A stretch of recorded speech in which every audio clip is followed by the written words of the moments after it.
We are appealing to the political leaders and their supporters to explore alternative means of resolving the issues at hand.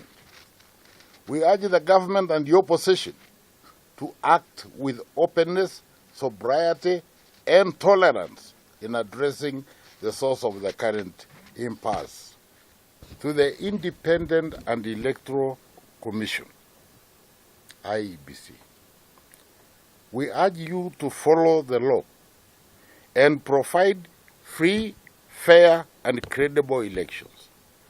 IEBC must recognize that there is a direct correlation between your ability to conduct free and fair elections and peace and stability in this country. Today, as never before, the peace fabric of this nation is intricately interwoven with the conduct of credible elections. Hence, the decision taken by IEBC must have a direct impact on shaping the future of our country. IEBC must therefore get its house in order and deliver on the mandate as per the Constitution and the expectation of the Kenyan people.